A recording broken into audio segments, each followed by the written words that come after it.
تنزيل من رب العالمين.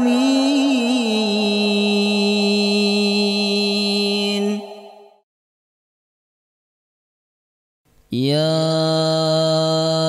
أيها الذين آمنوا إذا قيل لكم تفسحوا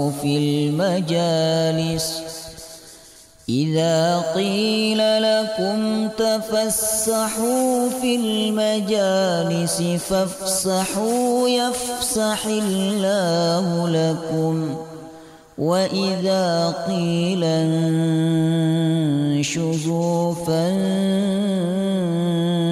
فانشزوا يرفع الله الذين آمنوا منكم والذين أوتوا العلم درجات والله بما تعملون خبير.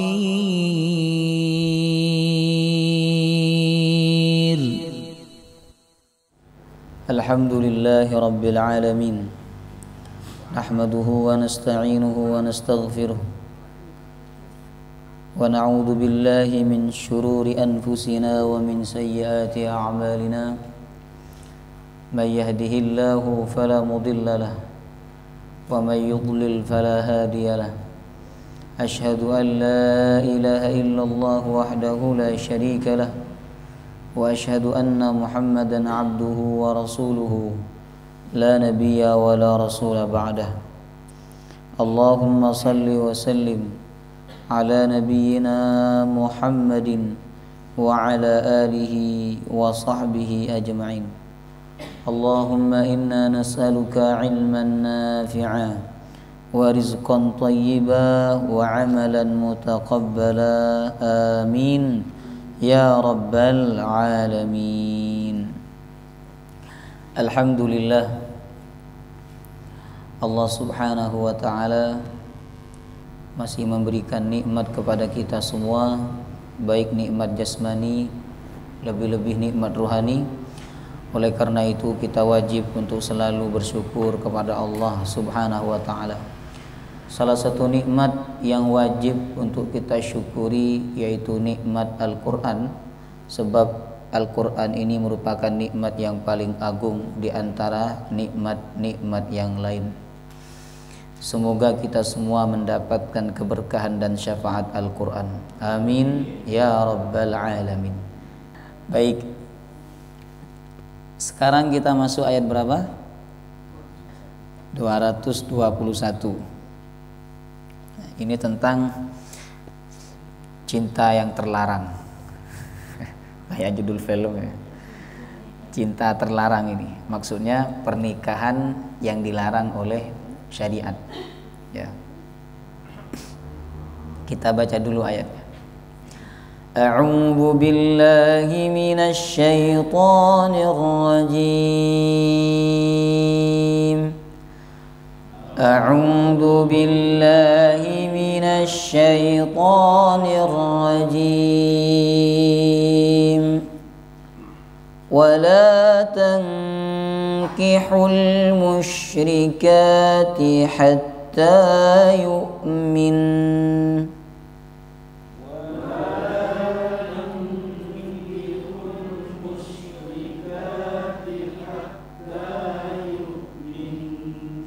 Ya, ada bunyi dengungnya di ujung.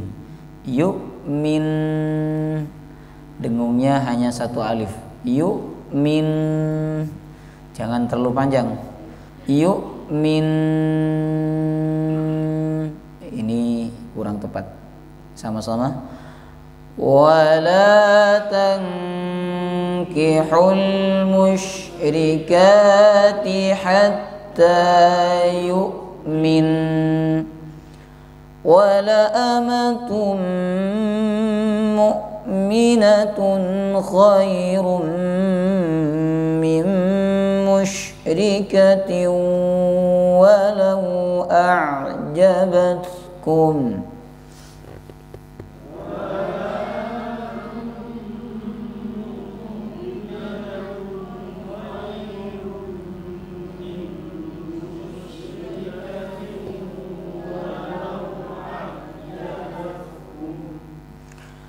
ولا تنكحوا المشركين حتى يؤمنوا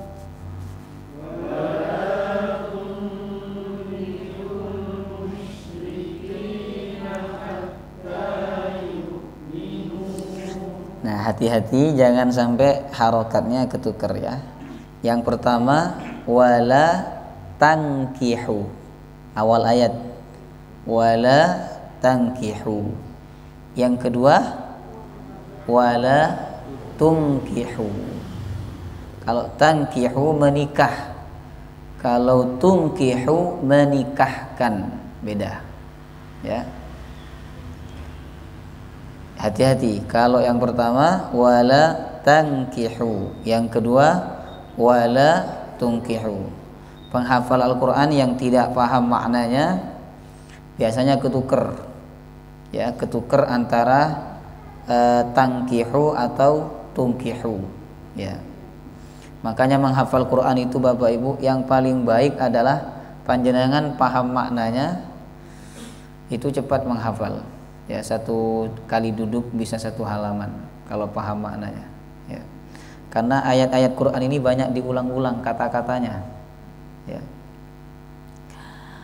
Wala tunkihul musyrikina hatta yu'minu.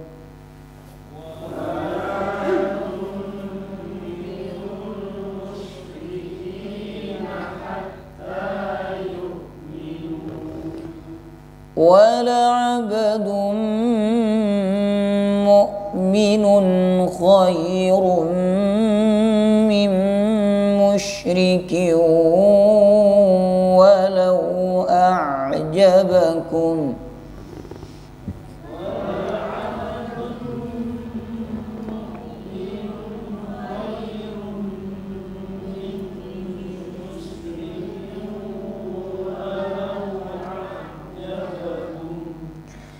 أولئك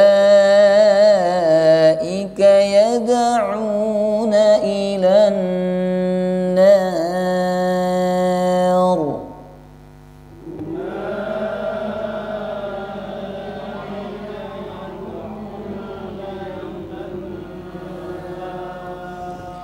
والله يدعو إلى الجنة والمغفرة بإذنه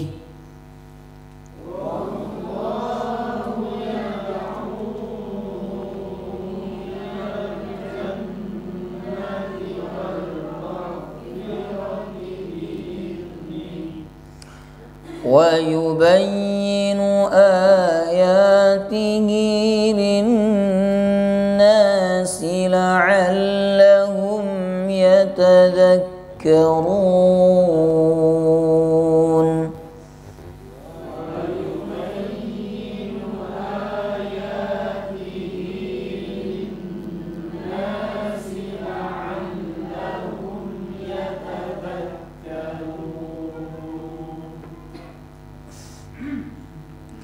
Baik, pekan kemarin kita belajar ayat 220. Ayat ini berbicara tentang bagaimana bermuamalah dengan siapa? Ya. Jadi 220 mengajarkan kita bagaimana caranya bermuamalah dengan anak yatim. Ya. Walaupun dia masih kanak-kanak, tetapi Islam sudah mengatur adab-adab bermuamalah dengan anak yatim ya. Allah mengatakan islahul lahum khair, berbuat baik kepada mereka itu merupakan sebuah kebaikan. Wa in tukhalituhum fa ikhwanukum, kalian mencampur adukkan diri kalian dengan mereka, maksudnya tinggal satu rumah, satu makanan dengan mereka, fa ikhwanukum, sesungguhnya mereka adalah saudara kalian. Artinya boleh, tidak harus dipisah sebagaimana yang sudah kita pelajari pekan kemarin.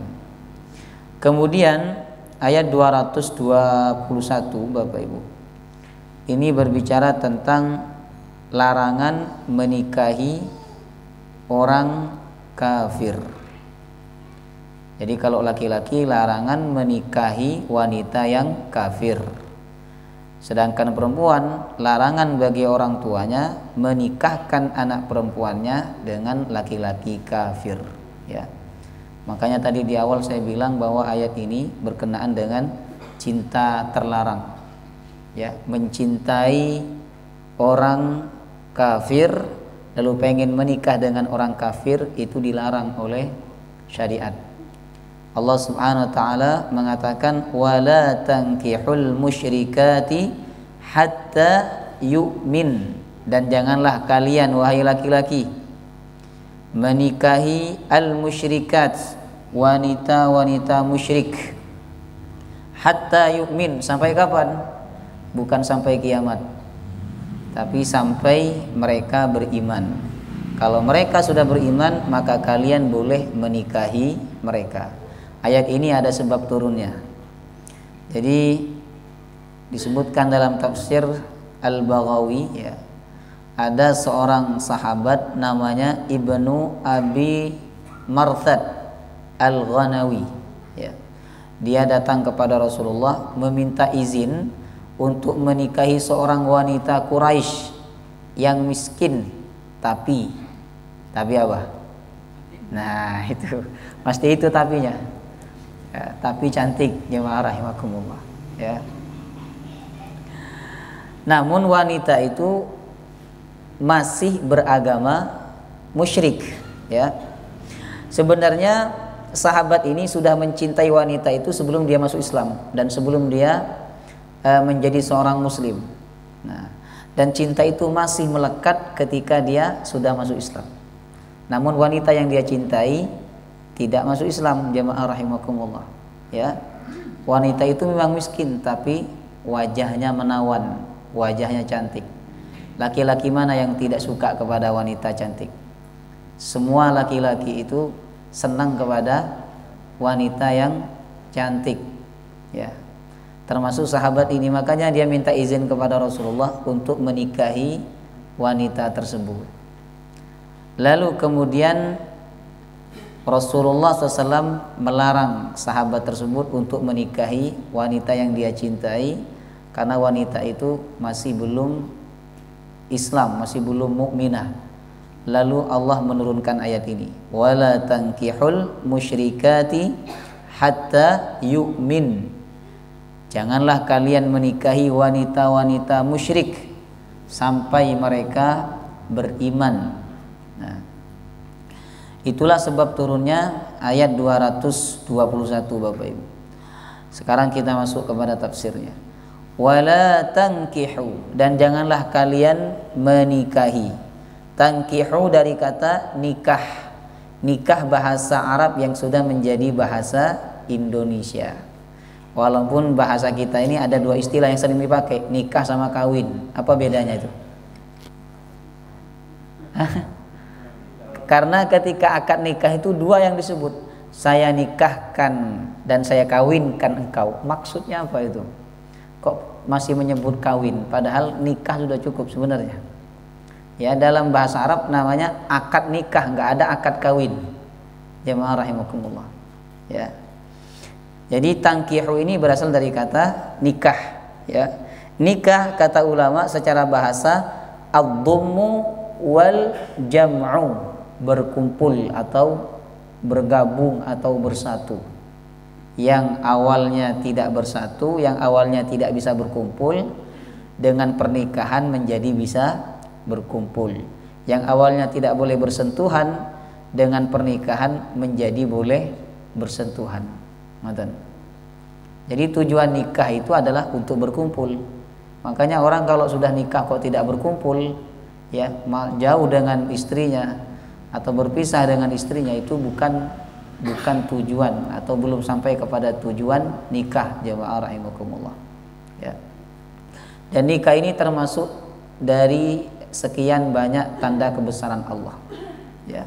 Dikatakan dalam surah Ar-Rum, wa min ayatihi an khalaqalakum min anfusikum azwaja, yang biasanya dicantumkan dalam undangan.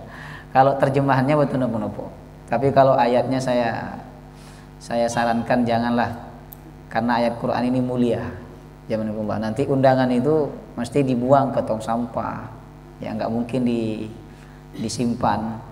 Kecuali orang yang paham, dia akan menyimpan undangan itu dan mengambil bagian yang ada ayat Al-Qur'annya. Tapi kalau panjenengan ingin mencantumkan, cantumkan terjemahannya saja, ya. Dan termasuk tanda kebesaran Allah, Allah menciptakan untuk kalian azwajan, pasangan. Jadi pasangan kita, Bapak Ibu, itu bagian daripada tanda kehebatan Allah, tanda kebesaran Allah. Makanya ketika kita melihat pasangan kita, yang kita bayangkan kehebatan, kekuasaan, dan kebesaran Allah. Ketika ada orang menikah, yang kita bayangkan adalah kehebatan dan kekuasaan Allah. Allah yang berkuasa mempertemukan mereka berdua. Kadang tempatnya jauh antara yang laki-laki dengan yang perempuan, yang satu Kalimantan, yang satu Malang, jauh hadirin. Tetapi ketika Allah berkehendak, tidak ada yang jauh.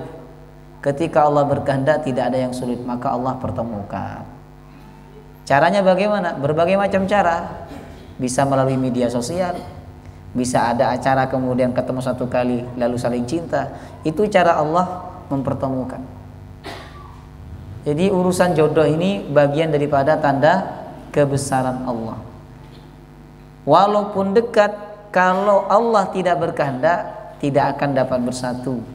Jemaah rahimakumullah. Walaupun sudah pacaran, kata orang sekarang, walaupun sudah kenal, kalau Allah tidak berkehendak, tidak mungkin bersatu. Makanya pacaran itu membatasi pilihan. Bilang sama anak-anak panjenengan yang pacaran, jangan pacaran, karena pacaran itu membatasi pilihan. Jemaah rahimakumullah. Dan Allah menjodohkan seorang bukan tergantung dia sudah kenal sebelumnya atau tidak, ya. Tapi Allah menjodohkan seseorang itu sesuai dengan kehendaknya dan kekuasaannya. Jadi pernikahan itu bagian daripada kebesaran Allah Subhanahu wa ta'ala. Apakah semua pernikahan itu diperbolehkan? Ternyata tidak, Bapak Ibu. Ya, nikah itu hukum asalnya mubah. Hukum asal nikah itu apa? Mubah. Dilakukan tidak dapat pahala, ditinggalkan tidak berdosa. Kenapa hukum asal menikah itu mubah? Karena menikah itu kebutuhan, sama seperti makan. Ya, orang tidak disuruh makan, makan nggak dia? Makan. Jemaah rahimakumullah. Nikah begitu juga, nggak disuruh menikah, orang akan menikah. Bahkan kadang orang meminta kepada orang tuanya untuk menikah. Jemaah rahimakumullah. Jadi menikah itu bagian daripada kebutuhan, sebab manusia tidak tenang tanpa menikah, Bapak Ibu.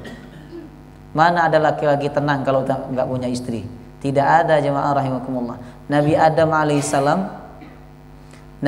alaihissalam yang tinggal di surga, kenikmatan surga luar biasa, boleh makan apa saja yang ada di surga, tinggal minta Allah datangkan. Tetapi ketika tidak punya pasangan, tidak punya teman hidup, Nabi Adam kesepian di surga, hampa. Makanya Nabi Adam minta istri, kan, minta pasangan. Allah ciptakan istri Nabi Adam dari mana? Dari tulang rusuknya yang sebelah kiri. Nah, makanya coba dirasa tulang rusuk panjenengan sebelah kiri itu hilang berapa? Kalau hilang 2 mungkin. Nah, maka jemaah rahimakumullah, tidak ada ketenangan bagi orang yang tidak menikah. Yang sudah menikah aja masih belum tenang, apalagi yang belum menikah. Kemudian jadi nikah itu, Bapak Ibu, hukumnya apa? Mubah, karena menikah itu kebutuhan. Jemaah rahimakumullah. Namun nikah ini menjadi sunnah ketika yang bersangkutan itu mampu untuk menafkahi. Yang kedua, dia khawatir terjerumus dalam perbuatan zina. Maka dalam kondisi seperti itu, dia sunnah untuk melakukan pernikahan, ya. Adapun di dalam ayat ini, pernikahan yang dilarang oleh Allah Subhanahu wa ta'ala adalah menikahi wanita-wanita musyrik. Musyrik itu adalah orang yang berbuat syirik. Nah, kesyirikan sebenarnya banyak. mulai dari menyembah berhala sampai melakukan riya, itu disebut syirik oleh Nabi. Namun yang dimaksud oleh ayat ini adalah orang yang belum mengucapkan kalimat syahadat, orang yang tidak mengakui Allah sebagai Tuhan, orang yang tidak mengakui Nabi Muhammad sebagai Rasul, maka mereka masuk dalam kategori syirik, jemaah rahimakumullah. Nah, wanita yang tidak beriman kepada Allah alias dia musyrik atau kafir, maka wanita tersebut tidak boleh dinikahi oleh laki-laki muslim. Allah sudah tegas mengatakan dalam ayat ini, wala tankihul musyrikati hatta yu'min. Janganlah kalian menikahi wanita-wanita musyrik hatta yu'min, sampai mereka beriman, menjadi seorang muslimah, menjadi seorang mukminah, ya. Dan barang siapa yang memaksakan diri menikah dengan wanita yang musyrik, maka pernikahannya tidak sah dan pernikahannya haram. Jemaah rahimakumullah. Hubungannya menjadi hubungan yang haram. Anaknya yang dilahirkan juga menjadi anak yang tidak ada nasabnya, ya. Jadi syarat pernikahan itu sah harus sama-sama muslim, yang laki muslim, yang perempuan juga muslim, kecuali nanti ada rinciannya mengenai ahlul kitab, Bapak Ibu. Nah, muslimnya pokoknya muslim, mau dia sholat atau tidak sholat, mau dia puasa atau tidak puasa, asalkan dia muslim, maka sudah memenuhi syarat untuk sah atau halalnya pernikahan tersebut. Mantan.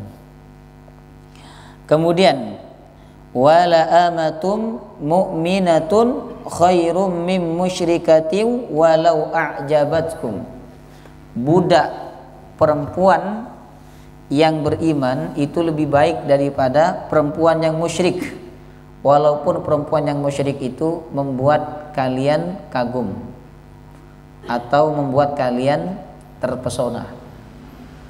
Jadi walaupun wanita yang musyrik itu cantik, sedangkan budak itu tidak cantik, kulitnya hitam, tetap yang lebih utama dan lebih mulia untuk dinikahi adalah budak ketimbang wanita yang musyrik, ya. Jadi kalau Allah dalam ayat ini Allah memberikan dua pilihan, ya. Pertama, wanita cantik tapi dia musyrik. Yang satu, wanitanya wanita yang budak itu kalau dulu ya tidak cantik, Bapak Ibu, tidak cantik, kulitnya hitam, jemaah rahimakumullah, statusnya juga sebagai budak. Nah, mana yang paling baik di antara keduanya ini? Yang cantik apa yang tidak cantik tadi? Hah? Yang paling baik mana kata Allah? Kata Allah, bukan kata jenengan, kata Allah. Kata Allah yang paling cantik ada, yang paling utama, yang paling baik adalah yang budak. Wala amatu mu'minatun khairum min musyrikati walau a'jabatkum. Kalau panjenengan disuruh memilih antara dua itu, pilih yang mana? Budak yang cantik. Nih, laki-laki ini memang cantik yang dilihat pertama. Makanya ibu-ibu itu kekuatannya ada pada wajah perempuan. Kalau laki-laki bukan pada wajah. Ya, tidak juga Bapak Ibu. Bisa pada ilmu, ya, bisa juga pada akhlak. Tapi kalau perempuan itu kekuatannya memang di wajah, jemaah rahimakumullah. Wanita itu indah karena punya wajah yang cantik, sedangkan laki-laki indah ketika dia punya ilmu, ya. Nah, maka ketika ada wanita yang cantik kata Allah, namun dia musyrik, sedangkan yang satu seorang wanita budak tidak cantik namun dia mukmin, beriman kepada Allah Subhanahu wa taala, maka lebih baik menikahi wanita yang budak itu dibandingkan wanita musyrik walaupun dia cantik dan membuat kamu terpesona, ya.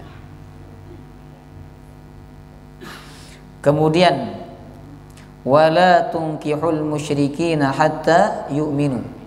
Saya bahas dulu, nanti setelah ini saya akan sampaikan hukum fikihnya mengenai nikah beda agama.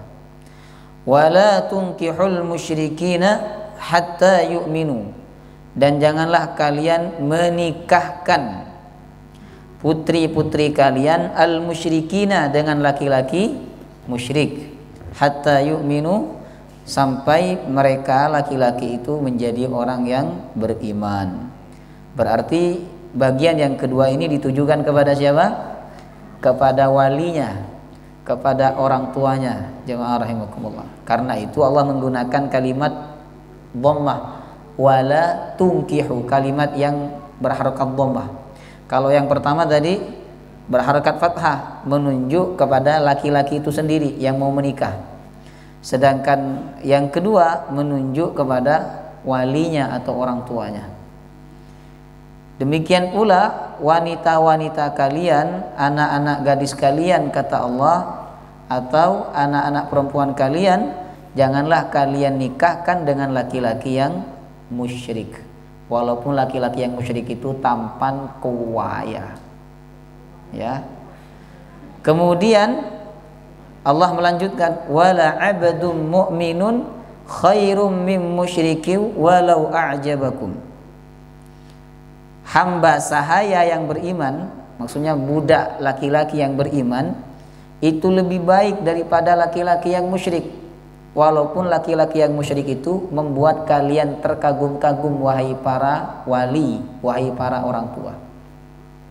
Jadi misalnya ada dua orang datang ke rumah panjenengan untuk melamar putri panjenengan. Yang pertama datang pakai mobil BMW, ya, kuwaya, cuakep bapak ibu, putih tinggi, datang ke rumah panjenengan untuk melamar putri panjenengan. Tetapi dia seorang yang musyrik, orang kafir, seorang non muslim. Hari besoknya datang lagi laki-laki yang tidak tampan, seorang budak, badannya kurus, hitam lagi. Datang bawa sepeda yang jelek lah, datang, tapi dia seorang muslim, sholat, taat ibadah kepada Allah SWT, ya. Datang ingin melamar putri panjenengan, mana yang diterima? Dua-duanya tidak diterima. Hah? Kalau ngikuti ayat ini, jika hanya ada dua pilihan untuk anak panjenengan dan tidak ada pilihan yang lain, ya, maka yang lebih baik untuk dinikahkan anak panjenengan adalah dinikahkan dengan budak, walaupun dia kurus, walaupun dia hitam, walaupun dia miskin, tetapi dia punya sesuatu yang mulia, yaitu iman kepada Allah Subhanahu wa ta'ala. Perempuan juga begitu. Laki-laki ketika melihat perempuan cantik tapi tidak pakai jilbab, yang satu tidak cantik namun pakai jilbab, pilih mana panjenengan? Cantik tapi nggak pakai jilbab, yang satu tidak cantik tapi pakai jilbab. Nah, nah, kebanyakan laki-laki akan memilih cantik. Nanti saya suruh dia pakai jilbab, Ustaz.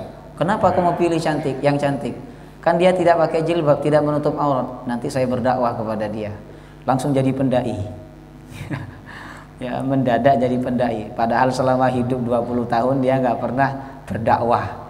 Lalu ketemu dengan wanita cantik nggak pakai jilbab, langsung pengen jadi pendakwah. Ya.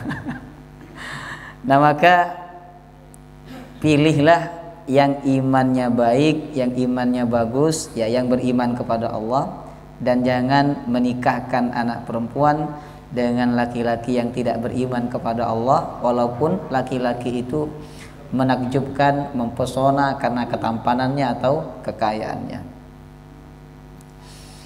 Baik Bapak Ibu, sebelum saya lanjutkan ayat ini, saya ingin menyampaikan tentang hukum nikah beda agama, ya. Ini penting untuk diperhatikan karena kalau kita merujuk kepada ayat ini, jelas nikah beda agama itu boleh atau tidak? tidak boleh, haram hukumnya. Karena Allah menggunakan kalimat larangan, wala tangkihu, janganlah kalian menikahi. Yang kedua, wala tungkihu, janganlah kalian menikahkan anak perempuan kalian. Jadi bentuknya larangan. Yang harus kita pahami dulu sebelum kita mengetahui hukum nikah beda agama itu adalah tentang kategori orang kafir. Orang kafir itu ada dua kategori, ya. Non muslim itu ada dua macam. Yang pertama, non muslim musyrik. Yang kedua, non muslim ahlul kitab. Ini beda hukumnya di dalam Islam, jamaah rahimakumullah. Yang pertama, non muslim atau orang kafir yang musyrik, yaitu semua orang kafir selain ahlul kitab. Ahlul kitab ada berapa? Dua kan, Nasrani dan Yahudi. Berarti selain Nasrani dan Yahudi itu semua masuk dalam kategori musyrik, kafir musyrik. Nah, kalau begitu menikahi mereka, laki-laki menikahi wanita-wanita mereka atau wanita dinikahkan dengan laki-laki mereka, itu pernikahannya tidak sah dan termasuk pernikahan yang haram. Ya, ini jelas ayatnya. Wala tankihul musyrikati hatta yu'min. Kemudian dalil lain dari pernyataan ini adalah surah Al-Mumtahanah, Bapak Ibu, ayat 10. Allah mengatakan la hunna hillul lahum wa lahum yahilluna lahun. Perempuan itu, perempuan-perempuan yang muslimah yang beriman kepada Allah tidak halal untuk laki-laki yang kafir, dan laki-laki yang muslim tidak halal untuk menikahi perempuan-perempuan yang kafir. Jadi jelas ya bahwa non muslim yang bukan ahlul kitab, yang bukan Nasrani, bukan Yahudi, maka menikah dengan wanita mereka atau menikahkan anak perempuan dengan laki-laki mereka hukumnya haram dan pernikahannya tidak sah, jemaah rahimakumullah. Kemudian yang kedua, ada kafir kategori ahlul kitab. Jadi non muslim ahlul kitab berarti Yahudi dan Nasrani, jemaah rahimakumullah. Nah, menikah dengan Yahudi dan Nasrani, kalau yang perempuan itu muslim, yang perempuan itu orang beriman, sedangkan yang laki-laki Yahudi atau Nasrani, ini ulama semuanya sepakat pernikahannya tidak sah dan pernikahannya haram. Ya, kalau yang perempuan Islam, sedangkan yang laki-laki Nasrani atau Yahudi. Yang diperselisihkan oleh ulama itu adalah ketika yang laki-laki muslim menikah dengan wanita Nasrani atau wanita Yahudi. Ini menjadi perdebatan di antara para ulama. Kalau kita merujuk kepada pendapat imam 4 mazhab, Bapak Ibu, dari Hanafi, Maliki, Syafi'i, Hambali, mereka semua mengatakan bahwa seorang laki-laki muslim menikah dengan wanita kitabiah, wanita Nasrani atau wanita Yahudi, menurut mereka diperbolehkan, pernikahannya sah, halal, walaupun beda agama, beda keyakinan, jamaah rahimakumullah. Dalilnya yang dipakai oleh mereka yaitu surah Al-Maidah ayat 5. Al-Maidah ayat berapa? Ayat 5, Bapak Ibu. Wa ta'amul ladzina utul kitaba hillul lakum wa ta'amukum hillul lahum. Sembelihan ahlul kitab halal untuk kalian wahai orang Islam, dan sembelihan kalian orang Islam halal untuk dimakan oleh ahlul kitab. Wal muhsanatu minal mu'minat, begitu juga halal untuk dinikahi wanita-wanita yang baik dari kalangan orang Islam. Wal muhsanatu minal ladzina utul kitaba min qablikum, dan juga halal dinikahi oleh kalian wanita-wanita yang baik dari kalangan ahlul kitab. Ayatnya jelas. Inilah yang dijadikan dasar oleh 4 imam mazhab bahwa laki-laki muslim boleh menikahi wanita Nasrani atau wanita Yahudi, jemaah rahimakumullah. Kemudian dalil yang kedua, sabda Rasulullah sallallahu alaihi wasallam, ya, bahwa Nabi ketika bersabda mengenai orang-orang Majusi, kata Nabi, sunnu sunnatan ahlil kitab ghaira nakihi nisaihim wala akli dzabaihim. Berbuat baiklah kepada orang Majusi sebagaimana kalian berbuat baik kepada ahlul kitab, kecuali, kata Nabi, kalian tidak boleh menikahi wanita-wanita mereka dan kalian tidak boleh memakan hasil sembelihan mereka. Jadi untuk orang Majusi hanya boleh berbuat baik kepada mereka, tidak boleh menikahi wanita mereka dan tidak boleh memakan sembelihan mereka. Nah, berarti ahlul kitab diperbolehkan, jemaah rahimakumullah, ya. Sebagaimana ahlul kitab diperbolehkan dinikahi anak-anak perempuan mereka dan sembelihan mereka, sedangkan untuk orang Majusi, Konghucu, apalagi Buddha dan orang-orang kepercayaan, sembelihannya tidak boleh dimakan, anak perempuannya juga tidak boleh dinikahi, ya. Ini dalil yang kedua. Kemudian dalil yang ketiga, Bapak Ibu, perbuatan sahabat Nabi. Jadi ada beberapa sahabat Nabi yang menikahi wanita Yahudi. Ada juga di antara mereka yang menikahi wanita Nasrani, jemaah rahimakumullah.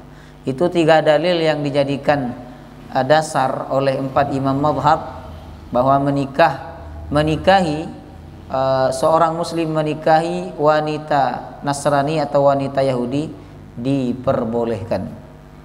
Nah, pendapat yang kedua, Bapak Ibu, pendapat yang kedua mengatakan haram menikahi wanita ahlul kitab. Jadi sangat bertentangan dengan pendapat yang pertama. Pendapat yang kedua ini dipelopori oleh sahabat Nabi namanya Abdullah bin Umar, ya. Dalilnya apa? Dalilnya ayat ini, wala tankihul musyrikati hatta yu'min. Janganlah kalian menikahi wanita-wanita yang musyrik. Kata Abdullah bin Umar, aku tidak mendapati orang yang lebih musyrik daripada orang Nasrani dan orang Yahudi. Orang Yahudi telah mengatakan Uzair sebagai anak Tuhan, anak Allah. Orang Nasrani telah menyatakan Isa sebagai anak Allah. Aku tidak mendapati orang yang lebih musyrik, lebih syirik daripada mereka. Berarti kalau mereka syirik, maka menikahi wanita-wanita mereka tidak diperbolehkan menurut pendapat siapa? Abdullah bin Umar, Bapak Ibu, ya. Paham? Nah, kemudian kita lanjut kepada pendapat yang ada di Indonesia. Menurut MUI, Majelis Ulama Indonesia, harus disampaikan Majelis Ulama Indonesia, karena singkatan itu tidak semua orang paham, ya. SGIE, mana orang paham? Ya, harus disampaikan maksud, karena ya kok sampai ke SGIE, Bapak Ibu. MUI, Majelis Ulama Indonesia, ya. Menurut Majelis Ulama Indonesia, sesuai hasil musyawarah nasional yang ke-7 tahun 2005, telah diputuskan bahwa menikah beda agama adalah haram dan tidak sah, ya, haram dan tidak sah. Ini fatwa MUI.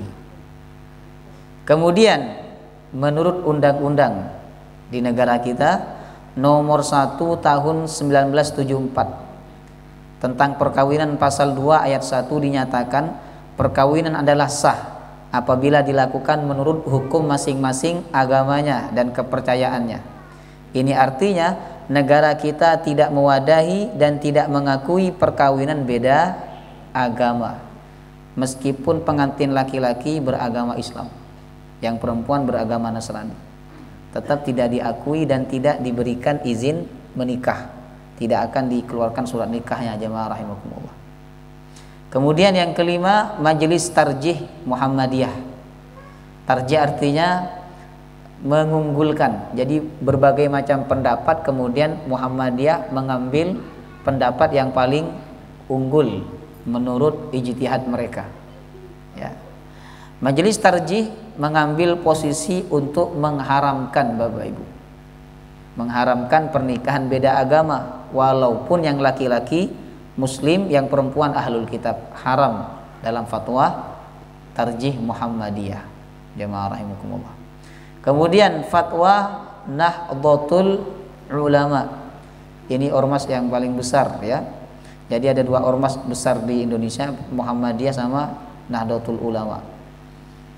Ya.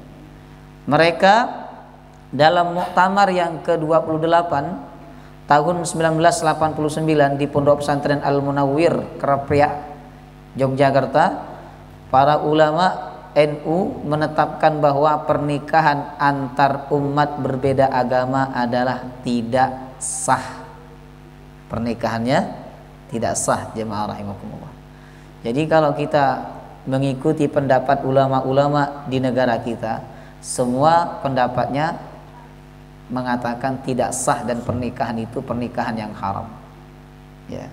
Tapi kalau kita merujuk kepada pendapat imam mazhab Maliki, Hambali, Syafi'i, Hanafi, maka mereka mengatakan boleh dan pernikahannya pernikahan yang sah. Nah, mana yang harus kita ikuti?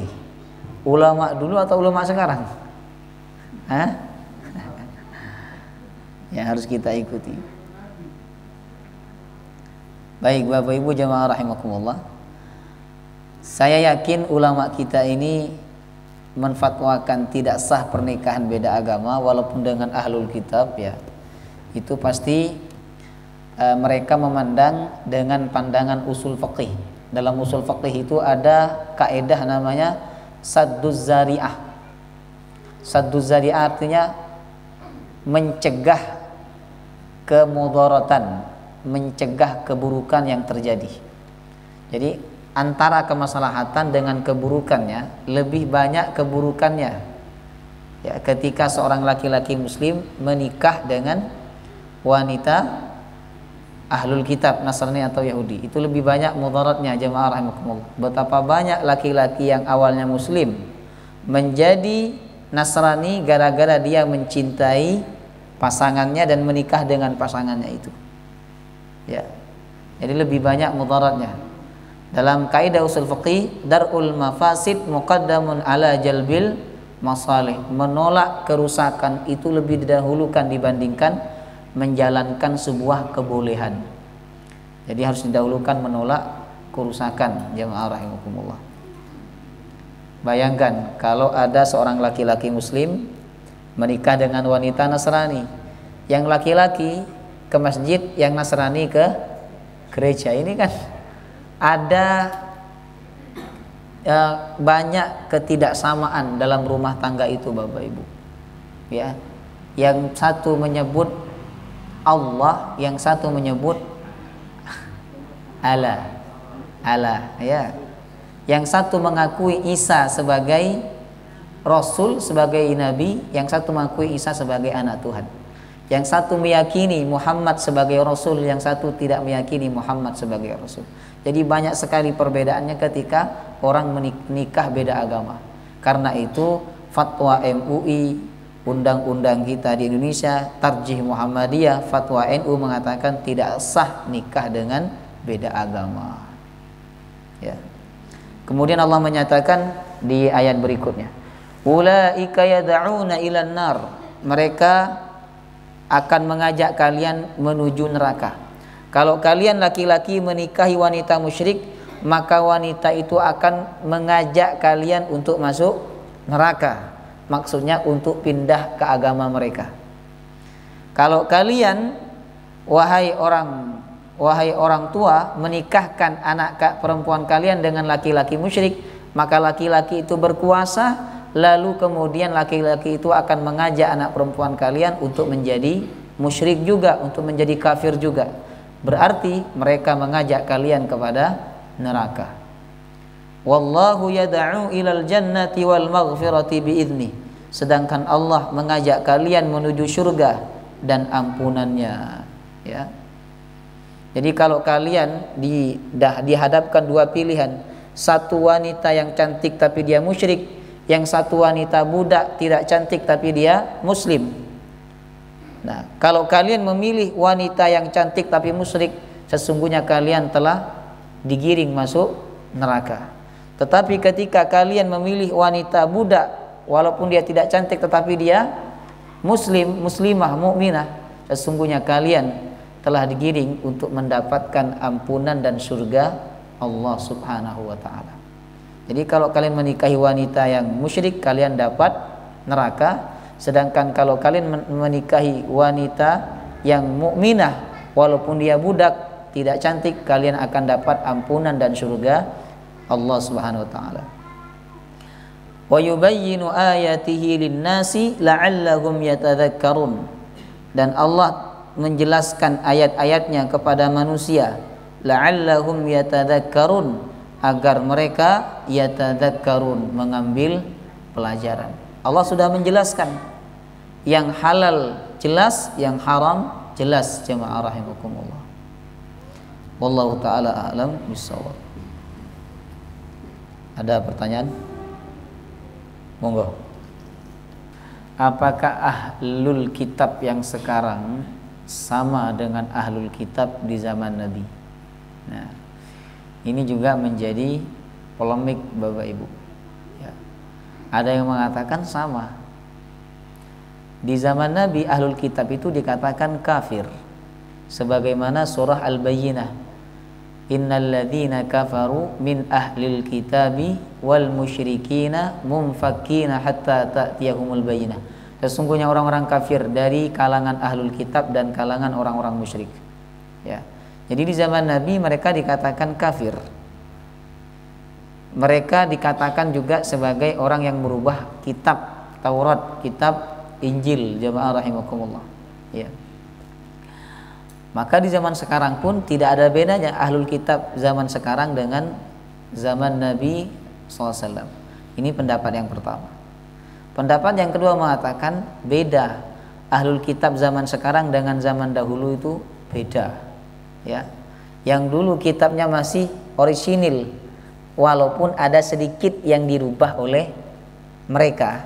Sedangkan yang sekarang ini sudah banyak sekali perubahan-perubahannya. Saya lebih condong kepada pendapat yang pertama, yang mengatakan tidak ada bedanya antara ahlul kitab sekarang dengan ahlul kitab di zaman Nabi.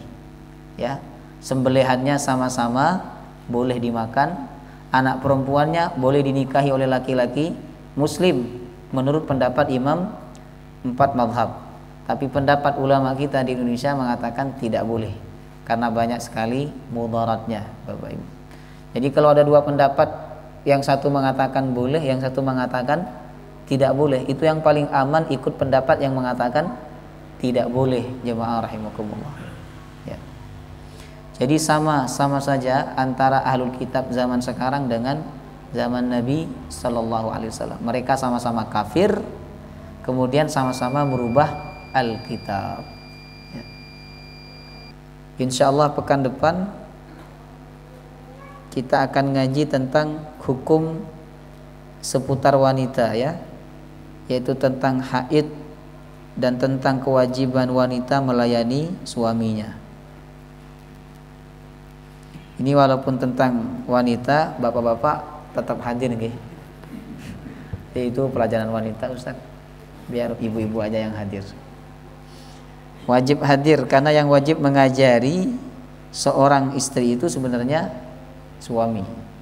Jadi apa yang panjenengan dapatkan di majelis ilmu sampaikan kepada istri panjenengan. Mari sama-sama kita tutup dengan pembacaan doa kafaratul majlis. Subhanakallahumma wa bihamdika asyhadu an la ilaha illa anta astaghfiruka wa atubu ilaik. Assalamualaikum warahmatullahi wabarakatuh.